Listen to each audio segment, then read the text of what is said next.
हम भी कभी अलग हो सकते हैं, तो ये भाव के बीच धारा 370 के अंदर डाले गए थे।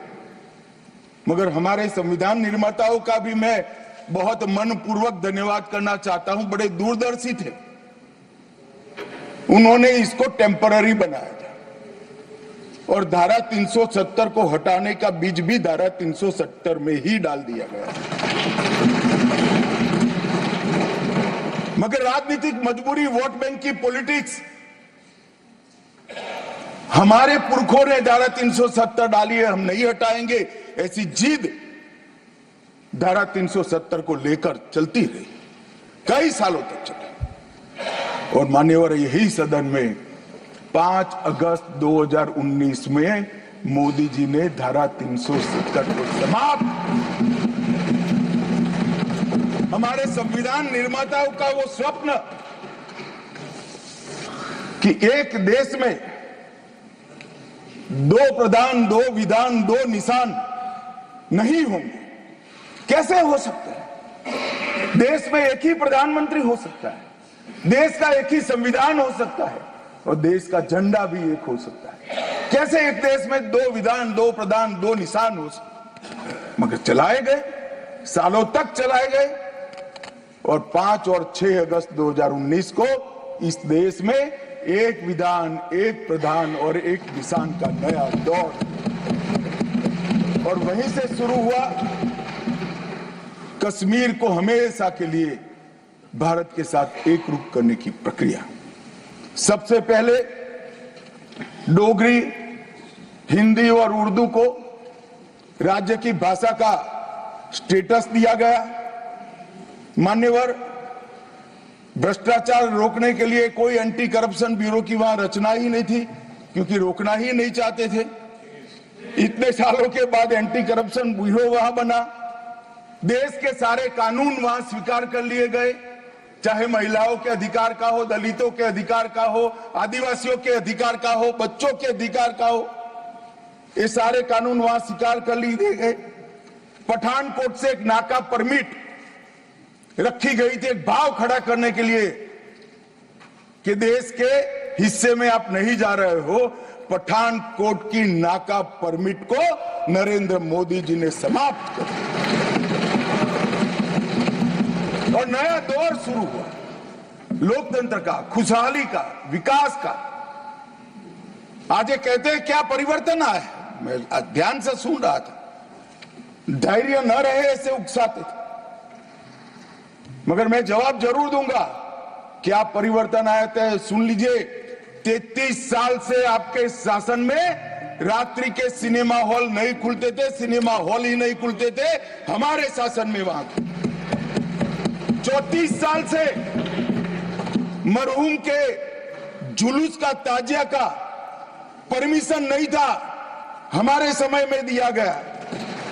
G20 की बैठक में दुनिया भर के डिप्लोमेट्स वहां शांति से गए, कश्मीर की संस्कृति, संगीत, खाना और कश्मीर की खूबसूरती को एंजॉय कर कर वो अपने अपने देश में वापिस गए।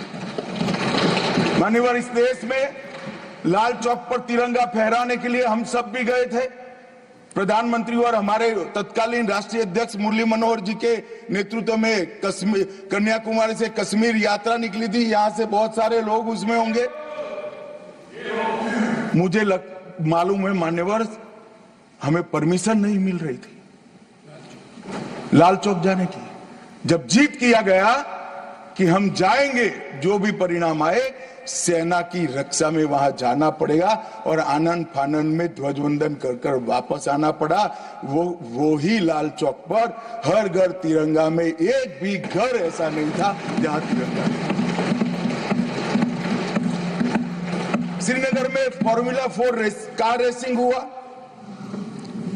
वही लाल चौक पर कृष्ण जन्माष्टमी का महोत्सव रंग चंग के साथ मनाया गया। मां शारदा देवी के मंदिर में दशकों के बाद दीपावली और सरस्वती पूजन हुआ। खीर भवानी का ज्येष्ठ अष्टमी का महोत्सव 22 साल के बाद मनाया गया और मान्यवर सिर्फ 370 हटने से क्या होगा ये पूछते थे। इसके पीछे हमने कई सारे ऐसे कदम उठाए जिससे आतंकवादियों के साथ भारतीय बच्चों की जुड़ने की संख्या करीब करीब शून्य हो गई है। पूरे देश ने देखा होगा 10 साल पहले आतंकवादियों का महिमा मंडन होता था, बड़े बड़े जनाजे के जुलूस निकलते थे। आतंकवादी तो आज भी मारे जाते हैं, हमारे समय में ज्यादा मारे गए। एक का भी जुलूस नहीं निकला, जहां मरते हैं वहीं दफना दिए।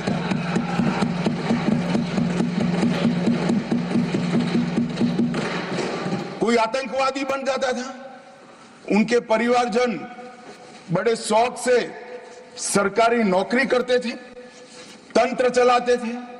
हमने ढेर सारे आतंकवादियों के रिश्तेदारों को रूथलेसली सरकारी नौकरी से निकालने का काम किया और एक कठोर संदेश। बार काउंसिल में उनके समर्थक बैठे थे, केस नहीं कर सकते थे, हड़तालें हो जाती थी। जो समर्थक बैठे थे वो सभी या तो दिल्ली की जेल में है या श्रीनगर की जेल में है। मान्यवर,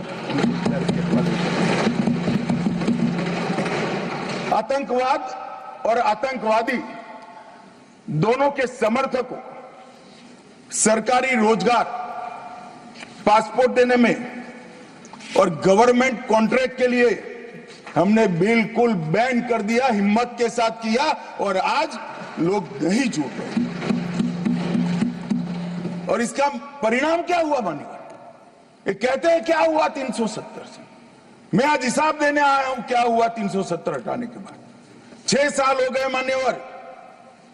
2004 और 14 दोनों के बीच में जो कुल घटनाएं थी टेररिज्म की 7200 से 17 से घटकर 2242 तक। मैं 10 साल की कहता हूं, अंतिम 6 साल की नहीं कह रहा। मृत्यु टोटल जो था उसमें लगभग कुल मृत्यु में 70% की कमी आई।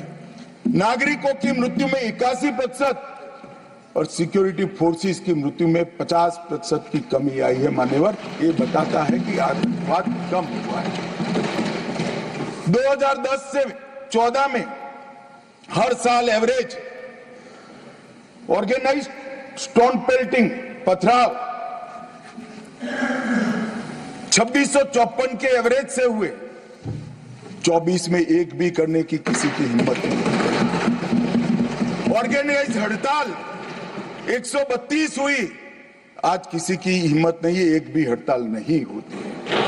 स्टोन पेल्टिंग में नागरिकों की मृत्यु 112 और जख्मी 6000 हुए थे। अब स्टोन पेल्टिंग ही नहीं है तो मृत्यु या